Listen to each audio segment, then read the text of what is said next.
In her obituary, the 4-year-old's family says she will be sadly missed. Prosecutors say her final months inside this South Milwaukee home were filled with pain. Her body covered in bruises inflicted at the hands of 22-year-old Jerome Millen.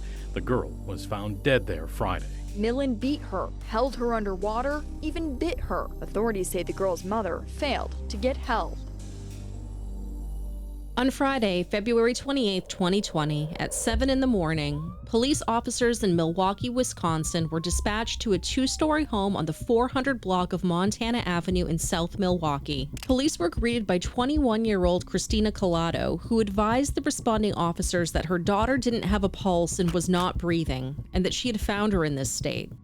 The 4-year-old in question was Autumn Marie Horak, an adorable little girl with bright eyes and curly red hair. And although first responders attempted life-saving measures, Autumn was beyond help and pronounced dead at the scene. Now, the death of a little girl who hasn't even had the chance to go to school and make friends and grow up is beyond tragic. But what police and first responders responded to was much more than just an unfortunate accidental death.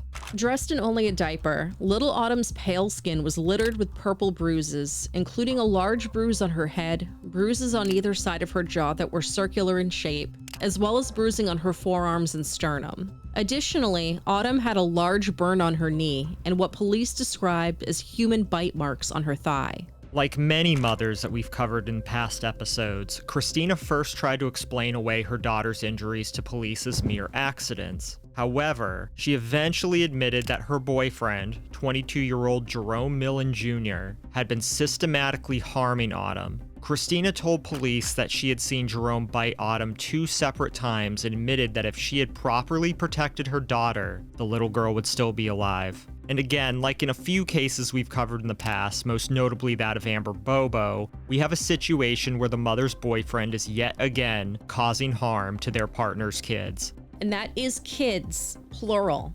Aside from 4-year-old Autumn, who now was deceased, Christina shared a 1-year-old son named Grayson with Autumn's father, Kyle Horak, and currently was pregnant with Jerome's baby. It is important to note that 21-year-old Christina and 22-year-old Jerome had only been dating for 8 months at the time of Autumn's death, and Christina was already at the end of her second trimester, according to a post she made on Facebook 3 days prior to her daughter's death. Now, this is not a slight against young mothers with multiple kids. There are many amazing moms out there of all ages, and there are bad moms of all ages too. However, with the information that we currently have in front of us, I think it is safe to say that Christina wasn't making the best life choices, especially not for her kids who relied upon her to make proper decisions. Christina went on to describe to the officers the scene that played out that morning. She went to make a bottle for her son, heard a loud banging noise, and went on to describe seeing Jerome going too far while trying to force Autumn to go to sleep. Now, what Christina meant by going too far was Jerome was slamming her daughter's head into the floor twice, and then he proceeded to smother her with a pillow. But where was Jerome, you may ask? Well, Jerome took off prior to the 911 call and was later apprehended at a friend's house. When officers questioned him about what happened, he didn't mince words. He admitted to harming Autumn and told them specifically that he had covered her mouth on multiple occasions in an attempt to get her to sleep. And when police informed him that she was dead, Jerome's response was, "So my life is over." He then went on to say, quote, "If all the injuries caused her to die, it's my fault. If she suffocated, that is my responsibility, and I killed that child." An autopsy performed by the Milwaukee County Medical Examiner's Office revealed that Autumn's death was a homicide caused by suffocation. Deputy District Attorney Matthew Torbinson said that if allegations against Jerome and Christina are true, Autumn was tortured over a period of months. Now, it wasn't just Jerome and Christina that failed Autumn. A whole cast of characters knew that Jerome had been hurting this little girl, and no one did anything to stop it. According to police, Christina's father, Jason Collado, had told them he thought Jerome had been harming his granddaughter for some time. Jerome's own mother told police that her son sometimes disciplined Autumn harder than it should have been. One of the most egregious cases of failure to report was probably that of Jerome's own sister, who told police that she often heard Jerome yelling at Autumn and striking her, followed by the little girl bursting into tears, and that she often saw bruises on her body on multiple occasions. The sister also mentioned to police that Jerome threatened to cut out the little girl's tongue when he thought that she was lying. She told police, "I knew something like this was going to happen." Allegedly, about a month prior to Autumn's death, she tried to bathe the little girl, who began to freak out, as she put it. This wasn't the normal protests of a toddler that didn't want to take a bath either. When asked why she didn't want one, Autumn told Jerome's sister that she was afraid of baths because Jerome would hold her head underwater so she couldn't breathe.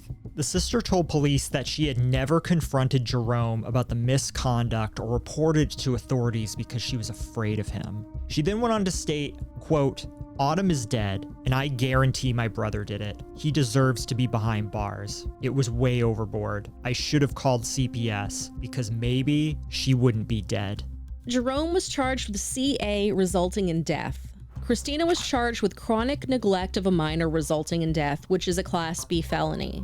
Ultimately, Jerome was found guilty of first-degree reckless homicide along with 2 counts of CA intentionally causing harm, which are all felonies. According to the State of Wisconsin Department of Corrections inmate listing, Jerome's release date is scheduled for November 25th, 2053, with a maximum discharge date of May 25th, 2067. Christina was found guilty of felony chronic neglect of a minor causing death. She is due to be released on February 25th, 2025, with a maximum discharge date of February 25th, 2030. Autumn's father, Kyle Horak, gave an emotional statement in court, stating, quote, "They ruined more than one life. They ruined so many people's who she was their first grandchild, first niece, so many people confused, so many kids her age, and I just don't feel like 45 years is enough." Kyle also told news sources that Christina was keeping Autumn from him and that he hadn't seen his daughter since late January. They had no idea she was being mistreated by Jerome. He said, quote, "I want people to know her memory because I don't want her memory to ever go away. I know it won't with me and my family, but people need to know that too. She was the best little thing ever. She didn't deserve this." End quote. As we mentioned prior, Kyle and Christina also had a 1-year-old son, Grayson, together. At the time of Autumn's death, Grayson was placed in foster care and Kyle was fighting to regain custody of his son. Although there aren't any official reports confirming this, it appears that Kyle succeeded in regaining custody based on pictures he's posted on his Facebook page. Kyle's family started a fundraiser on Facebook to cover some of Autumn's funeral costs, which raised $5,616 of its $7,500 goal. As we always state in cases like this, if you see something, say something. 5 adults failed Autumn Horak, and these weren't adults that just had a hunch or weren't sure what was going on. These were adults that witnessed this young girl being harmed. Autumn's grandparents both saw it with their own eyes. Jerome's sister even admitted she knew that eventually Autumn would be killed. That Autumn had even confided in her what had happened. And still, the idea that she was about to be killed was not enough of a reason for Jerome's sister to make that call to save her. There is absolutely no reason that this little girl should be dead right now. We always try to close with any information that we could share about those who were killed, and unfortunately there was very little that we could share regarding Autumn. However, we did find a little bit about her in her obituary that shined a light on who she was in life. Autumn was born in Milwaukee on October 6, 2015. Autumn's family described her as a chatterbox who loved talking to anyone and everyone. She enjoyed taking trips to the zoo and days spent playing at the park. Autumn had a creative imagination and loved books and being read to.